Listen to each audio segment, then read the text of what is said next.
Before there was light, before there was a word spoken over the waters, before the first star was hung in the dark, there was you. Not the version of you that carries a name and a bank account and a body that gets tired. The version of you that existed inside the silence before anything was made. That is where you came from. That is the part of you the monad has never once stopped calling. And the reason your life has felt like a wrestling match for so many years is not because you were being punished. It is because you were resisting the very thing that was trying to bring you home. Tonight, that resistance ends.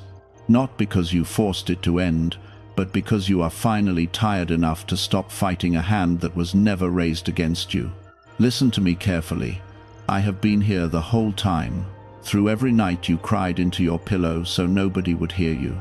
Through every morning you got up and put on a face that did not belong to you. Through every prayer you whispered and then immediately doubted. I was not distant. I was not offended. I was waiting. Not the way a man waits for a train, tapping his foot, growing impatient. I was waiting the way the ocean waits for the river. There was never a question of whether you would arrive. There was only the question of how long you would keep trying to flow uphill. You have called me many names. Some of them were beautiful, and some of them were built from your fear. You have imagined me as a judge sitting on a throne with a ledger, counting your failures. You have imagined me as a distant intelligence too vast to notice one small person in one small apartment on one small planet. Both of those pictures were made by the same thing inside you, and that thing was separation. The belief that there is a gap between you and the source. There is no gap. There never was. The gap is a story that the world taught you before you were old enough to argue with it. Type Amen if you feel that landing in your chest right now. You were born into a system that trains you to resist. Think about it honestly. From the moment you could understand language, you were told to strive, to earn, to prove, to compete, to hold your ground, to never let them see you weak. Every single one of those instructions taught your body to tighten, and after decades of tightening, you forgot that there was ever another way to exist. So when the monad reaches for you, when the divine spark inside you starts to stir and pull you inward, your entire nervous system reads it as another demand, another thing to perform, another mountain, and you brace. You brace against the one thing that was never going to hurt you. That bracing has a cost. You have felt it. It shows up as the exhaustion that sleep does not fix. It shows up as the restlessness in a quiet room. It shows up as the strange grief that arrives on ordinary afternoons for no reason you can name. That is not depression alone, and it is not weakness. That is the sound of a soul pressing against a door it is holding shut from the inside. And I am telling you now, plainly, that you are the one holding it. Not me, not fate, not the enemy, you. And that is the best news you have heard in years, because what you are holding, you can also release. I want you to consider how strange it is that a person can spend 40 years defending a door that nothing is trying to break down. You have stood there with your shoulder against the wood, listening for footsteps, and the hallway on the other side has been empty since before you were born. That is not stupidity, that is conditioning. A dog that has been shocked enough times will keep flinching long after the wire is removed. And you were shocked, in 100 small ways, by a world that could not tell you the truth about who you were because it did not know the truth about who it was. Understand something about the world you were born into. It did not lie to you out of malice. It lied to you because it was repeating what it had been told. Your teachers were repeating their teachers. Your parents were repeating their parents. Go back far enough, and you will find a long chain of frightened people passing a misunderstanding down through the centuries, each one adding a layer of certainty to it, because certainty made it feel less terrifying. Nobody in that chain woke up in the morning intending to imprison you. They simply handed you the only map they had, and the map was drawn by someone who had never left the room. You are the one who leaves the room. That is what this moment is. Somebody in every family line eventually stops accepting the inheritance, and it is you, and it is happening now, and it will be quieter than you imagined. There will be no ceremony. Nobody will notice at first. But something ends with you, and it ends tonight. I want to tell you what the resistance actually is, because most people never get this far. Most people spend their whole lives assuming the struggle is with circumstances, with money, with their family, with the job that drains them, with the person who left. But those are only the shapes your resistance took. Underneath every one of them is a single sentence you have been repeating without knowing it, and the sentence is this: if I let go, I will not be safe. That is it. That is the whole engine. Everything else is decoration. You learned that sentence early. Maybe there was a moment when you were young and something happened that told you the world could not be trusted with your softness. Maybe someone made a promise and broke it. Maybe you asked for something simple, something a child should be able to ask for, and you were made to feel foolish for asking. Maybe nobody did anything dramatic at all. Maybe you just watched the adults around you live in fear, and you absorbed it the way lungs absorb air. However it happened, a conclusion formed. Control equals survival. And from that day forward, you built your entire life on top of a conclusion that a frightened child made in a moment of pain. I am not condemning that child. That child was brilliant. That child was doing exactly what it needed to do to make it through. The strategy worked. It got you here. But a strategy that saves your life at 7 years old will slowly strangle it at 40. And that is where you are standing right now. At the place where the thing that protected you has become the thing that imprisons you. There is a kindness I want you to extend to that younger version of yourself before we go any further. Because most people, when they finally see the pattern, turn immediately to anger. They look back and say, "Why did I let this run me for so long?" They add shame on top of the tension, and now they are carrying 2 things instead of 1. Do not do that. That child was not weak. That child was a strategist, working with incomplete information in a situation with no good options. If you have to feel something toward that version of yourself, let it be respect. It kept the flame alive until you were strong enough to carry it differently. And if you can manage something beyond respect, let it be this. Go back, in your mind, to one specific moment. You already know which one. It came up as soon as I said it. Do not analyze it. Do not try to reframe it or find the lesson in it. Just go stand next to the person you were in that moment and say nothing at all. That is all that was ever needed. Not an explanation, not a rescue. Presence. Nobody was there, and that absence became the whole architecture of your adult life. You can be there now. It is not too late for that, because that moment is not as far behind you as you think. It is still running, quietly, in the background of everything you do. The monad does not undo you. The monad does not shame the part of you that learned to fight. It simply says, you can put it down now. The war you are fighting ended before you were born. You have been holding a position on a battlefield that has been empty for a very long time. I want you to feel your shoulders for a second. Notice where they are sitting. Notice your jaw. Notice the tiny grip in your stomach that has been there so long you stopped registering it as tension and started registering it as your personality. That grip is not you. That grip is the resistance. And it can dissolve faster than you think, but it will not dissolve through force. You cannot fight your way out of fighting. You can only stop. There is a moment that comes to everyone who walks this path, and it is not the moment of enlightenment that people imagine. It is not lights and choirs. It is quieter and far more devastating. It is the moment you realize that you have been trying to become something you already are, that every self-improvement plan, every discipline, every strategy to fix yourself was built on the assumption that you were broken, and the assumption was false. You were never broken, you were covered. There is an enormous difference between a shattered thing and a buried thing. A shattered thing needs repair. A buried thing only needs the weight removed. Think about what that means for everything you have attempted. You have gone to teachers who assumed you needed to be built. You have read books that assumed you needed to be assembled. You have followed programs that treated your life like a construction site when it was always an excavation. And so you added and added and added, and the pile on top of the spark got heavier, and you called the heaviness growth. But growth that makes you heavier is not growth. Growth in this direction makes you lighter, because growth here is subtraction.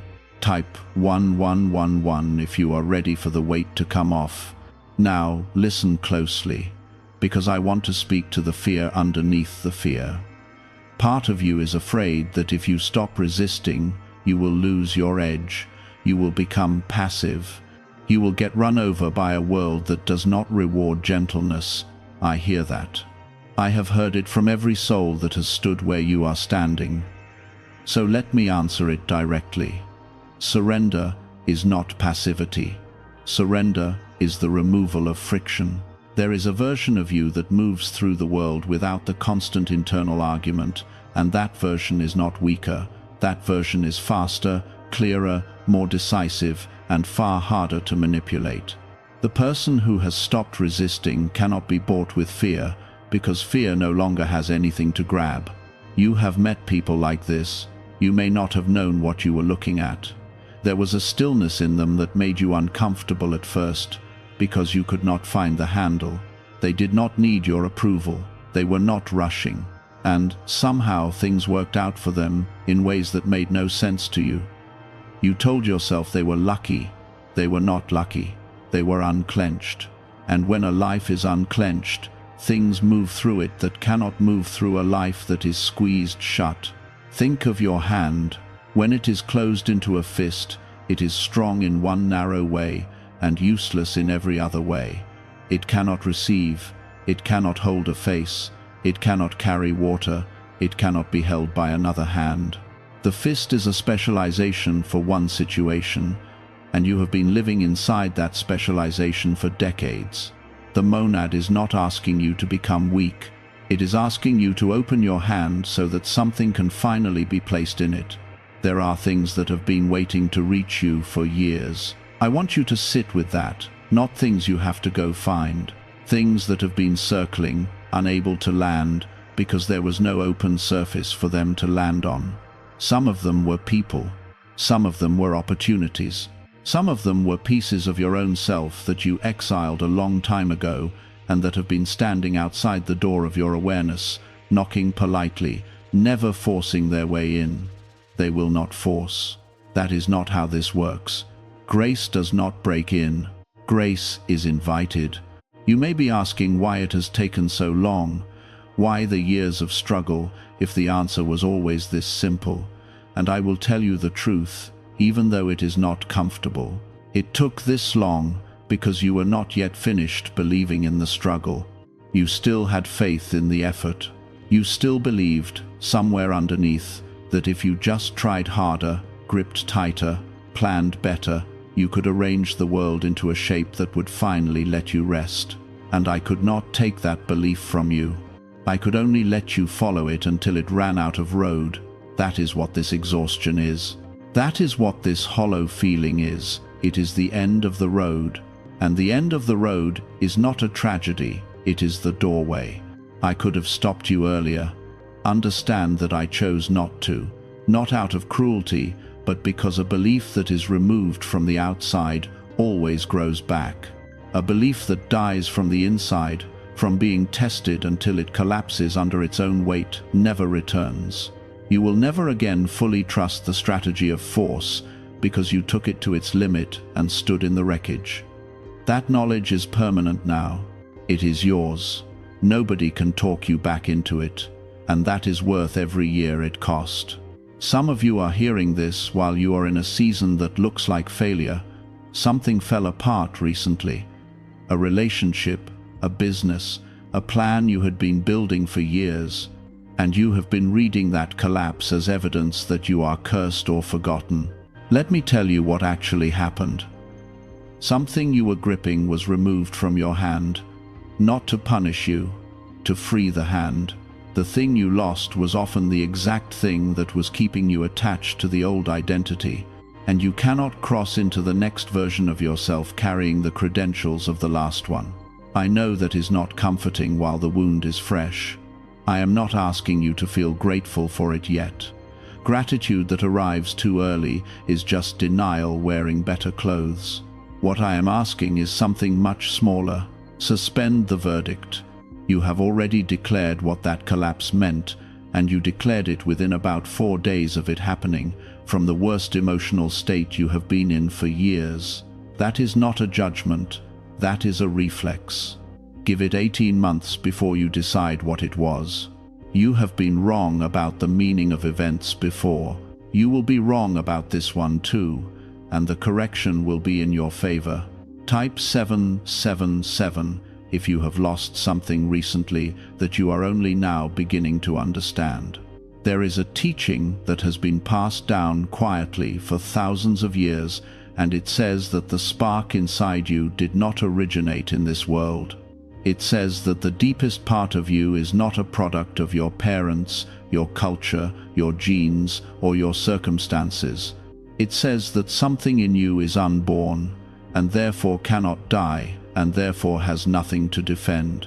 That teaching has been hidden, distorted, burned, and buried, and yet it keeps surfacing in every generation because it is true, and truth does not stay buried. You have felt it. You have felt the strangeness of being here, the sense that you are a visitor, the moments as a child when you looked around at the world and thought, this is not quite right, and then learned to stop saying that out loud.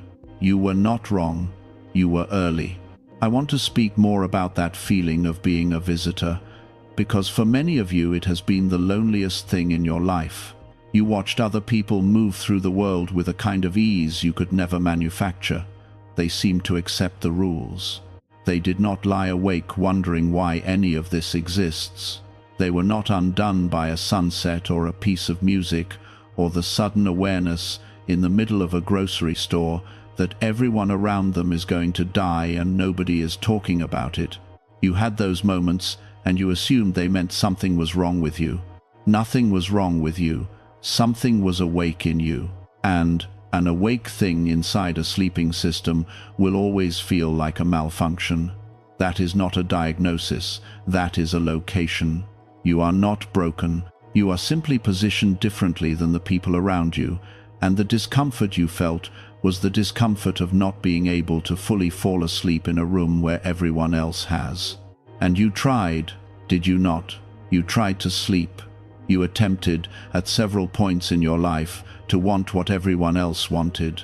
To be satisfied by the promotion, by the car, by the milestone, by the approval of a group whose values you did not actually share.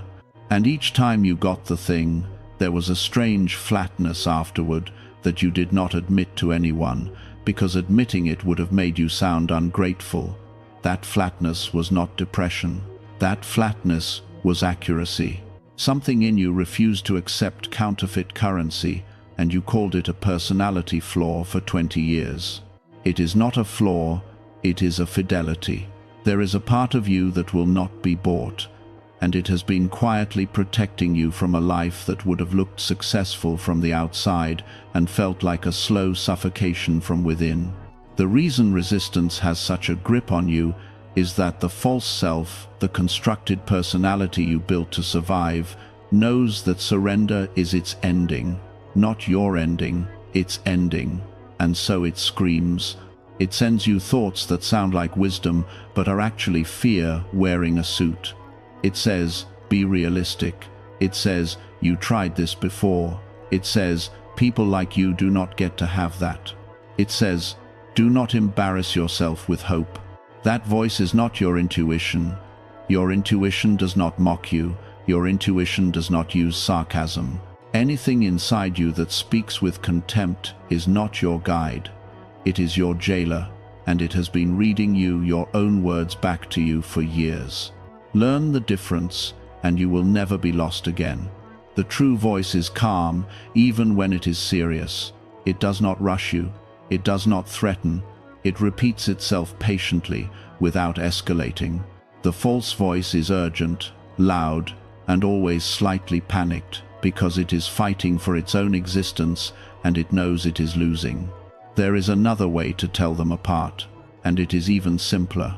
The false voice always leaves you smaller than it found you. Even when it appears to be protecting you, even when it sounds like caution, you are diminished afterward. The true voice may correct you, may show you something hard, may ask something of you that you do not want to give, and yet you are larger when it finishes speaking. Watch the aftermath. That is the tell, not the content, the aftermath. There is one more distinction, and it will save you years. The false voice speaks about the future almost exclusively. It builds elaborate scenarios, most of them catastrophic, none of them happening now. The true voice speaks about this moment. It says, do this today. It says, call that person. It says, stop. It does not construct. And the moment you notice that your mind has left the present and gone to build a city in the future out of fear, you can stop listening immediately, because whatever it is telling you about that city, it does not know. It has never been there. It is guessing, and it is guessing badly, and it has been guessing badly for 30 years while you treated it as prophecy. Now, what does stopping the resistance actually look like on a Tuesday afternoon in an ordinary life? Because I do not want to leave you with poetry and no ground under your feet. Here is what it looks like. It looks like noticing the moment your chest tightens and, instead of solving whatever caused it, simply staying with it for 10 seconds without doing anything. That is it. That is the practice. Not fixing, not analyzing, not affirming, just remaining present with the tightening while doing absolutely nothing about it. Because the tightening only survives on the belief that it must be handled. When you stop handling it, it loses its job. It looks like the moment you catch yourself rehearsing an argument in the shower with someone who is not there, and you let the argument go unfinished. Unfinished. That is the discipline. Your mind will hate it. Your mind wants the last word. Let it go without the last word and watch what happens to your body. It looks like getting into bed and not reviewing the day like a prosecutor. It looks like eating a meal without your phone. It looks like saying, I do not know, and not immediately reaching for a reason to know. Small things, almost insultingly small. But the empire of resistance is not built from one enormous wall. It is built from 10,000 tiny grips, and each one you release makes the next one easier. And here is why the small ones matter more than the large ones. You cannot surrender a crisis if you have never surrendered a traffic light. The nervous system does not learn from concepts. It learns from repetition in low-stakes environments. When the large thing comes, and it will, you will not rise to your intentions. You will fall to your training. So train in the small places, the parking lot, the slow line, the email that annoyed you. That is where the real work of this path happens, not in the mountaintop moments people write books about. There is something else I need you to understand, and it may be the most important thing in this entire message. Your resistance has been aimed at me, but you did not know it. Every time you refused to receive kindness because you felt you had not earned it, you were resisting me. Every time you turned down help, every time someone complimented you and you deflected it with a joke, every time an easy path appeared and you distrusted it because it did not hurt enough to feel legitimate, that was resistance. And it came from a belief that value must be purchased with suffering. Hear this clearly. I do not trade in suffering. I never asked for the price you have been paying. The idea that pain purchases worthiness is one of the oldest lies in this world, and it has kept more souls in bondage than any other single deception. You do not have to bleed to be loved. You do not have to be exhausted to be worthy. You do not have to justify your existence with productivity. Look at how deeply that lie has embedded itself. You feel guilty resting. You feel uneasy when things are going well. You have a superstition, whether you admit it or not, that too much good fortune must be balanced by an incoming disaster. That is not wisdom. That is a religion of scarcity you were baptized into without your consent, and you have been paying tithes to it your entire adult life. Watch yourself the next time something good arrives. Watch how quickly you begin looking for the catch. Watch how you immediately start managing your own expectations downward so that you will not be disappointed later. That reflex feels like intelligence. It is not intelligence. It is a preemptive strike against your own joy, launched by a part of you that decided long ago that being let down is more painful than never being lifted at all. And so you have quietly arranged a life in which you are never lifted, and you have called that arrangement realism. Type 333 if you are ready to stop paying a price that was never owed. Now let me tell you what happens when the resistance actually breaks. It usually does not happen in a dramatic scene. It happens in a normal moment. You are washing a dish, or driving home, or sitting in a parking lot before going into a building you do not want to enter, and something quietly gives way. And you notice that the pressure you have been living under is not there, and your first reaction is not joy. Your first reaction is suspicion. You will wonder what is wrong. You will scan the horizon for the incoming problem. That is normal. A body that has been at war does not trust the ceasefire immediately. Give it time. Let the peace prove itself to you slowly. It will, and after a few weeks of it not being taken away, something in you will begin to unclench at a level much deeper than thought. You will sleep differently. You will breathe lower in your body. Your face will change, and people who have known you a long time will not be able to say what is different. Here is what else happens. Your perception widens. When you are resisting, your attention narrows to a tunnel, because that is what threat does. It shows you only what might harm you. When the resistance drops, the tunnel opens, and suddenly you are seeing things that were always in the room. The kindness available in a stranger, the opportunity sitting one conversation away, the obvious answer to a question you have been agonizing over for a year. These were not hidden. You were simply looking through a keyhole. I want to sit with that image a little longer, because it explains almost everything about the last decade of your life. You have not been unlucky. You have been narrow. The stress you were living under literally reduced the amount of world you could perceive. And then, from inside that reduced world, you drew conclusions about reality. You decided there were no good people. You decided nothing works out. You decided you had missed your window. Every one of those conclusions was drawn from a sample size distorted by fear, and you have been living according to a report written by a frightened researcher who could only see through a keyhole. Widen the aperture, and the data changes, not because reality changed, because you finally saw more of it. I want to speak now to the part of you that is afraid of stillness, because for some of you, the resistance is not aggression, it is motion. You keep moving because when you stop, something rises. Grief, maybe, or the memory of a version of your life that you did not get to have, or the loneliness that has been standing behind you for a decade, and so you fill every hour. Podcasts, scrolling, projects, other people's problems, anything but the quiet. I am not going to force you into that quiet, but I will tell you what is actually in there, so you can decide with accurate information. What is in there is not annihilation. What is in there is a room, and in the room is the part of you that has been waiting for you to come back. It has been alone a long time. It is not angry with you. It understands why you left. And the moment you enter, there is no lecture. There is only recognition. That is what the monad is.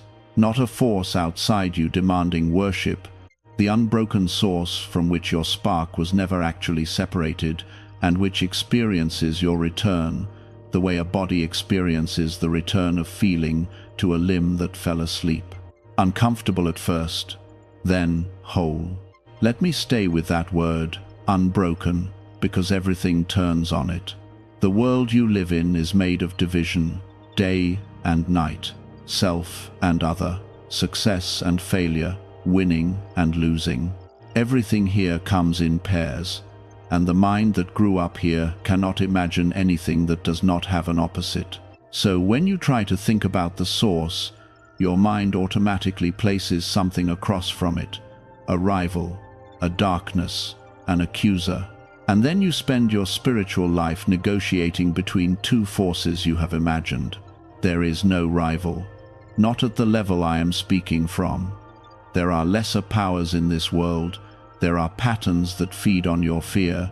There are systems built to keep you small, but none of them exist at the level of the source, and none of them can reach the spark in you.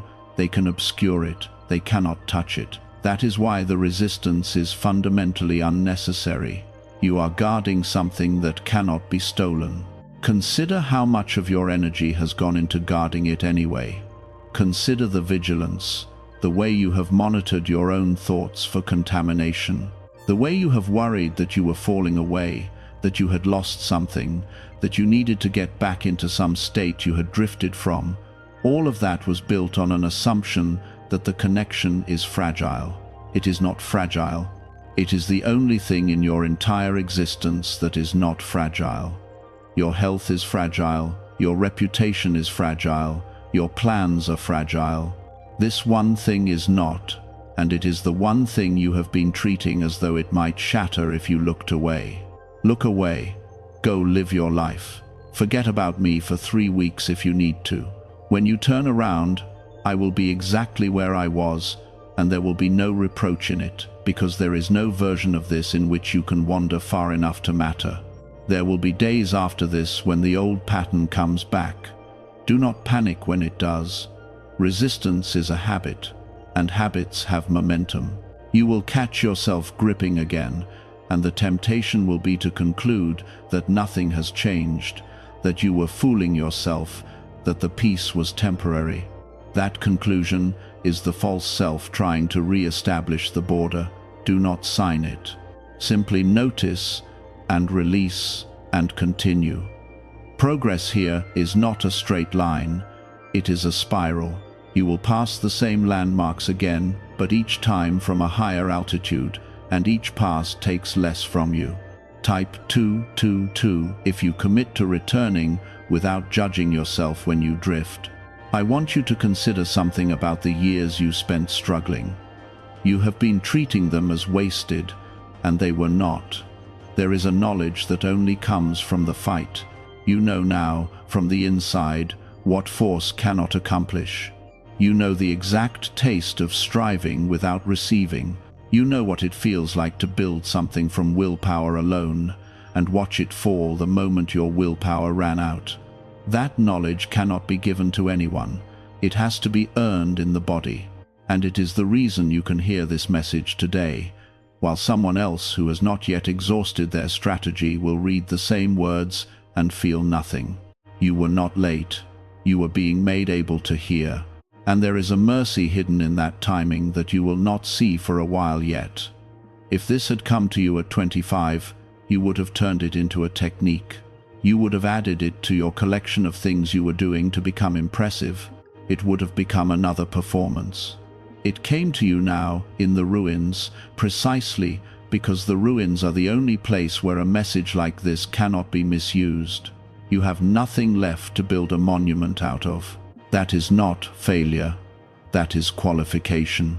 There will be people in your life who do not understand the change coming over you. Some of them were connected to you through shared struggle.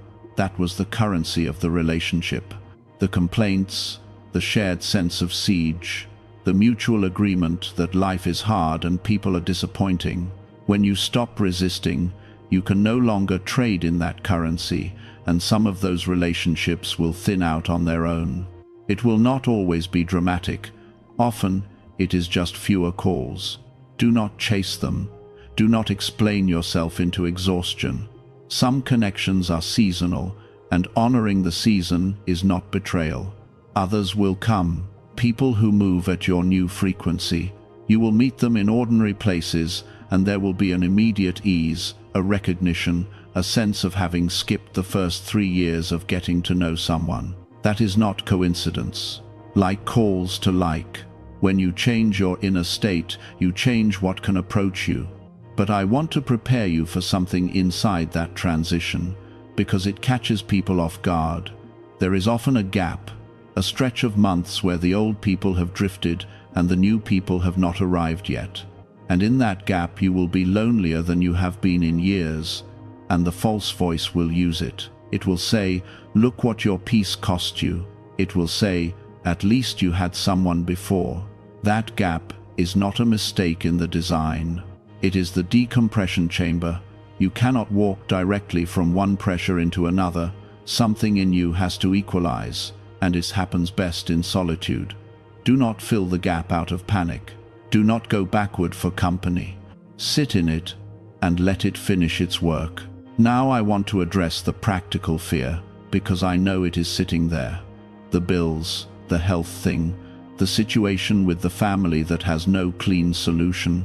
You are wondering whether this message is a beautiful idea that will not survive contact with a Monday morning. Here is my answer. Nothing in what I am telling you removes your responsibilities. You will still make the call, you will still show up, you will still handle what needs handling. The difference is what you are handling it from. Right now you handle everything from a foundation of threat, which means every task costs triple what it should. Take away the threat, and the same task becomes an action instead of a battle. You will do more with less damage. The work does not disappear. The war around the work disappears. Think about the last difficult conversation you had, not the conversation itself, the 11 hours before it, the rehearsing, the scenarios, the imagined versions where it went badly. By the time you actually spoke to the person, you had already lived through 6 worse versions of the event, and you were depleted before you began. The conversation was not the cost. The bracing was the cost, and the bracing is entirely optional, though it will take you time to believe that.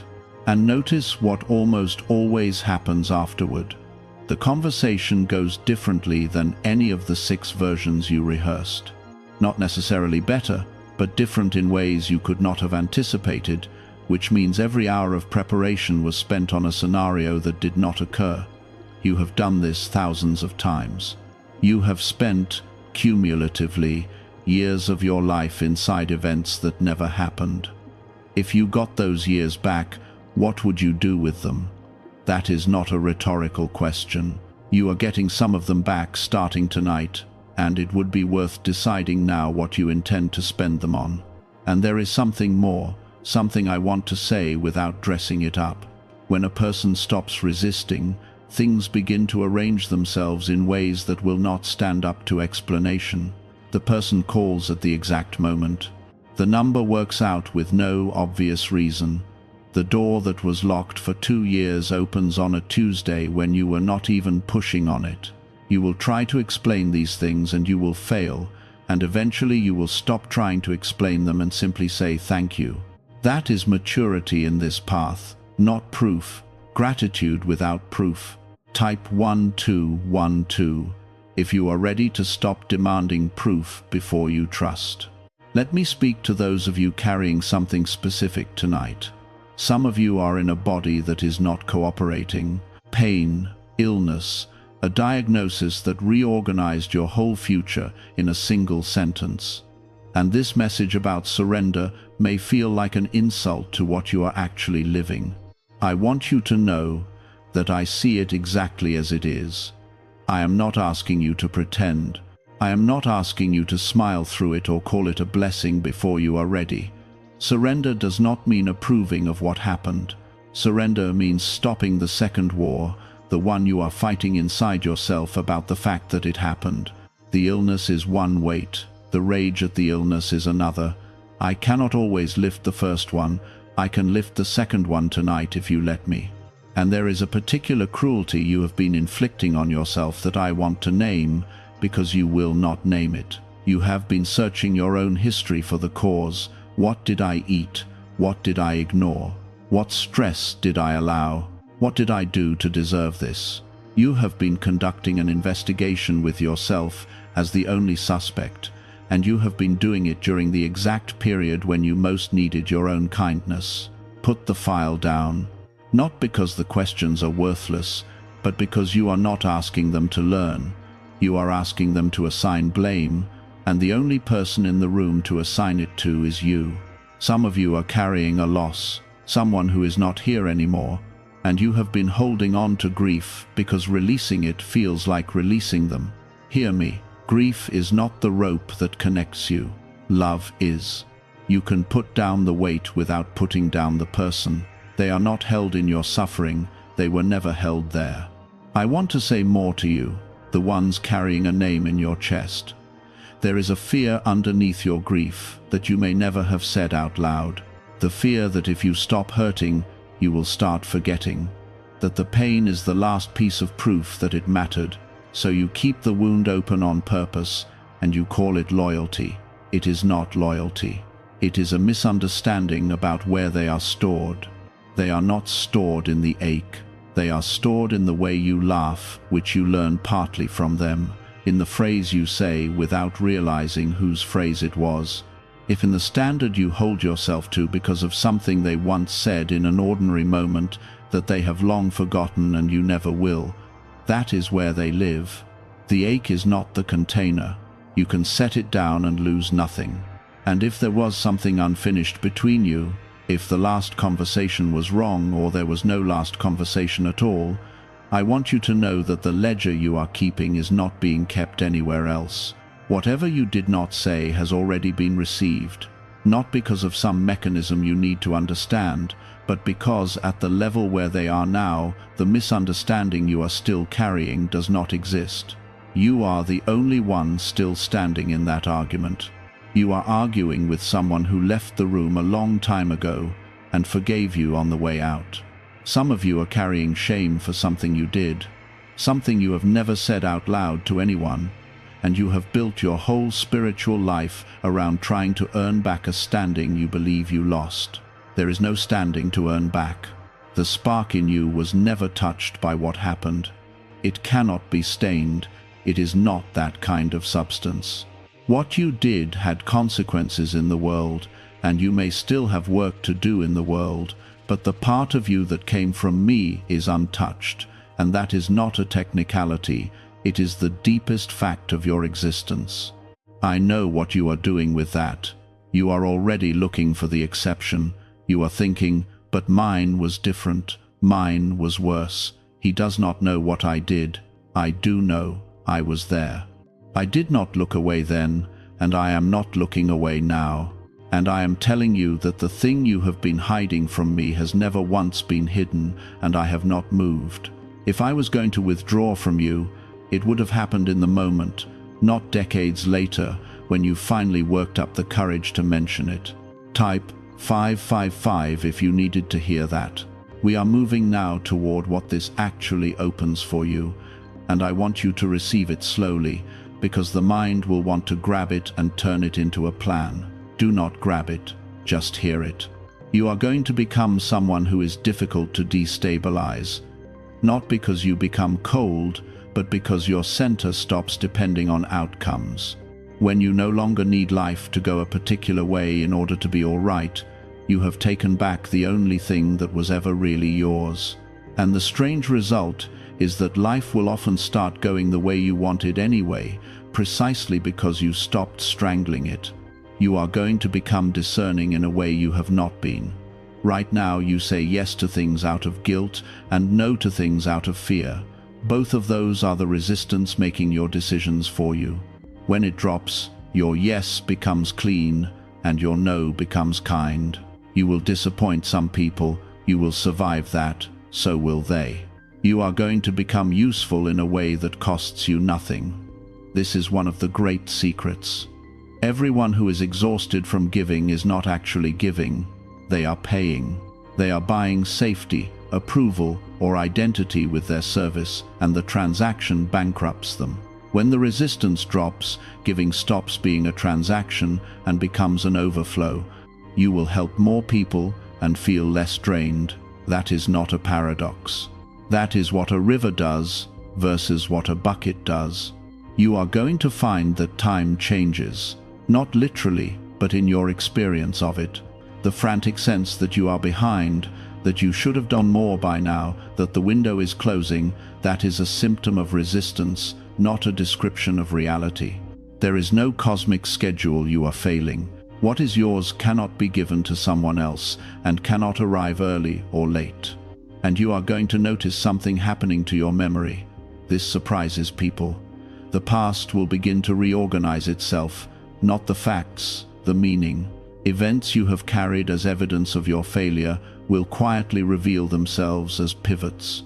The job you did not get, the person who left, the year that felt like it swallowed you whole. You will look back and see the architecture, and you will not be able to unsee it. That is not revisionism. That is what happens when you finally have enough altitude to see the shape of the road instead of only the mud on your shoes. Say this with me, or let it just move through you. I stop fighting what I cannot control. I stop performing for a love that was never conditional. I put down the weight I was never asked to carry. I am not behind. I am not broken. I am not alone. And I am willing, tonight, to be found. Now I want to give you something to hold for the days ahead, because messages like this can feel enormous in the moment and evaporate by Thursday.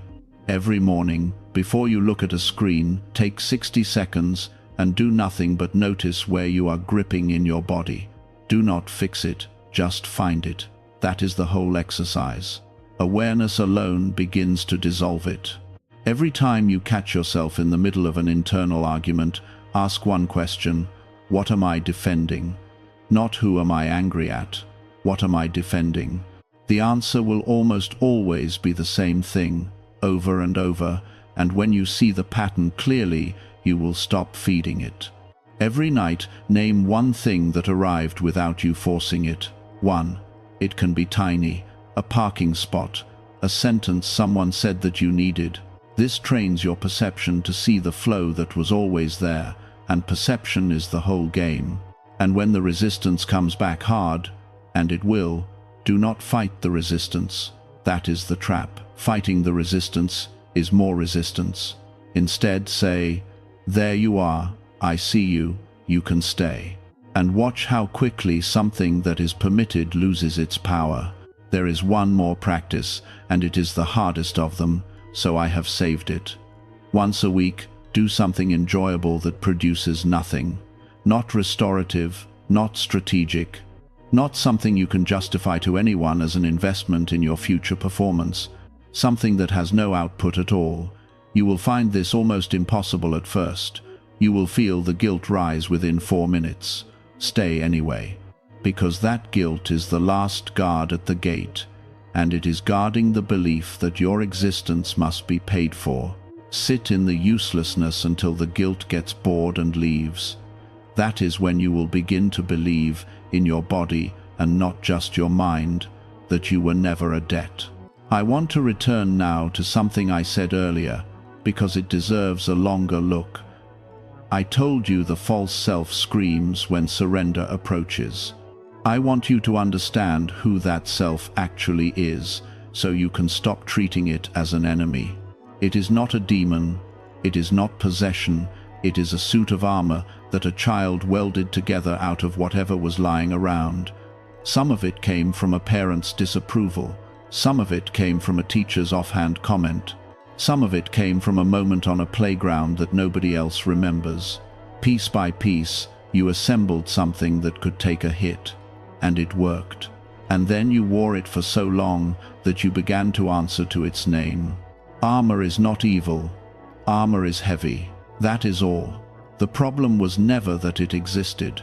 The problem is that you have been sleeping in it, eating in it, trying to be held by people through it. And you cannot feel a hand on your shoulder through steel. You have wondered for years why love never quite reaches you, why people can tell you something true and it does not land. It is not that they were not sincere, it is that there were 3 inches of metal between the words and your skin. Nobody is going to remove it for you. Not me, not a teacher, not a partner, not a book. Anyone who tries to tear armor off a person is not helping them, they are assaulting them.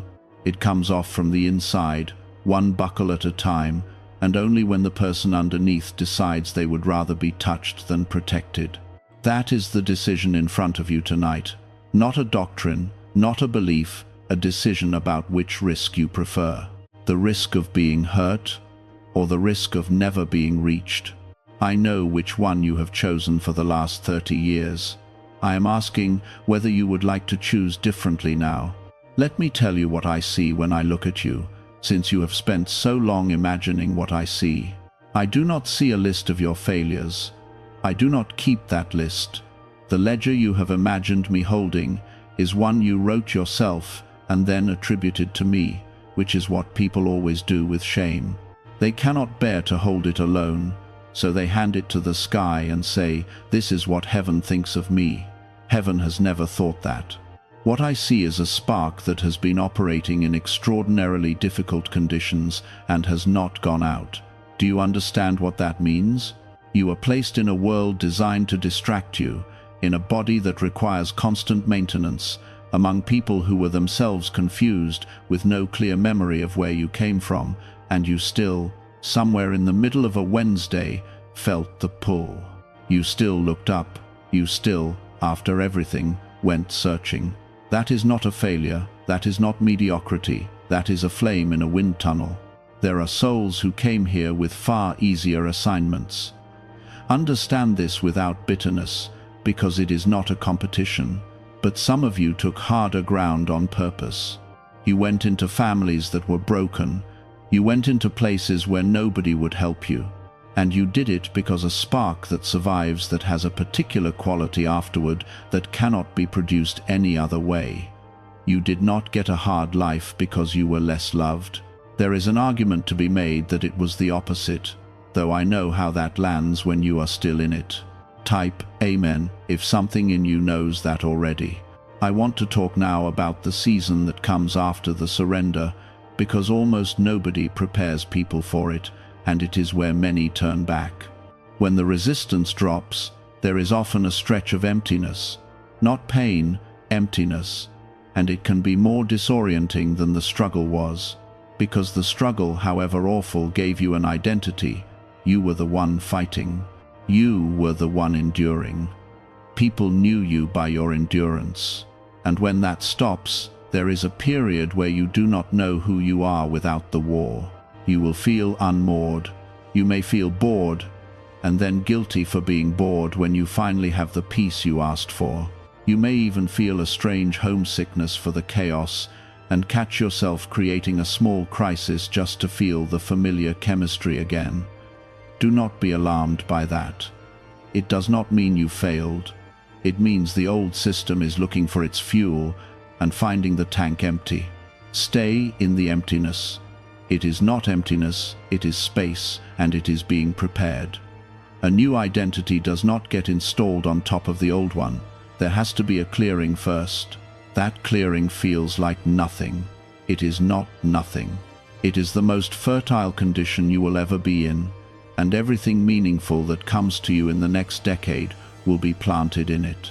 And I will tell you what grows there first, because it is usually not what people expect. The first thing that grows is not ambition. It is not vision. It is not a new purpose.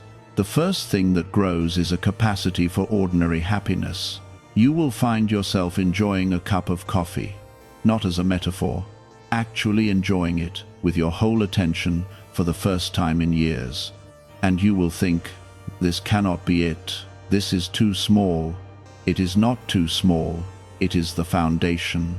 A person who cannot enjoy a cup of coffee will not be able to enjoy an empire, and I am not in the business of building empires on top of people who cannot feel. After that, direction comes, quietly. It will not arrive as a lightning bolt with a mission statement attached. It will arrive as a repeated inclination toward one thing, a subject that keeps appearing, a kind of person you keep wanting to help, a form of work that does not exhaust you the way everything else does. Follow the low resistance path. That phrase will feel wrong to you, because you were trained to believe the right path is the hard one. Difficulty is not the same as correctness. There will be hard days on the right path, but there will not be that specific grinding wrongness you have felt in every job you took because you thought you had no choice. You always had a choice. You had a choice that was invisible because fear was standing in front of it. Now, I want to speak about other people, because your relationships are going to be the primary place this gets tested. When you stop resisting, you will notice something uncomfortable. You will see how much of your kindness was actually management. How often you softened yourself, agreed when you did not agree, laughed at things that were not funny, took blame that was not yours, all in order to keep the temperature down. You will see it clearly, and you will feel a bit sick, because you will realize how many years of intimacy were actually years of negotiation. Do not spiral into that. You were doing what you knew, but you cannot go back to it, and the people who benefited from your management will feel the change before you announce it. Some of them will be relieved, genuinely relieved, because they always sensed something performative in you and could not name it. And now the real person has arrived and they can finally meet you. Those relationships will get deeper in a matter of weeks. Others will be destabilized, not because they are bad people, but because the arrangement between you was built on your accommodation, and now the load-bearing wall has been removed. There will be friction. There may be accusations. You have changed, they will say, as though changing were a crime. You will be called selfish for the first time in your life by people who had unlimited access to you for free. Hold steady. Do not defend. Defending is resistance in a helpful costume. Simply continue being the new thing, without argument, and let time do the sorting. Some will adjust and stay, some will not. You will grieve a few of them, and then, 18 months later, you will realize you have not thought about them in weeks, and that the space they occupied is now filled with something that does not cost you anything to maintain.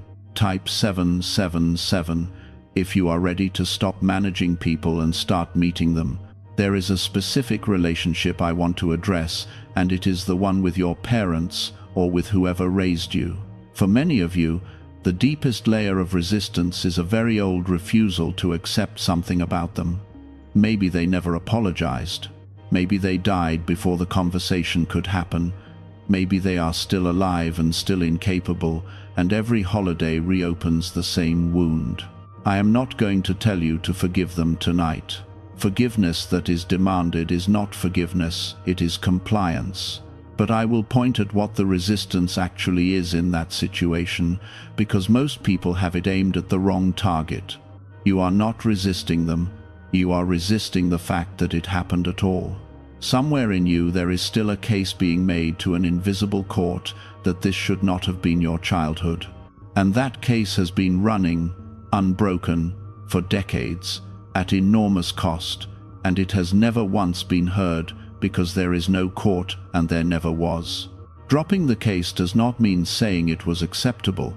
It means withdrawing your energy from an argument that cannot be won, so that the energy can go somewhere, it can actually accomplish something.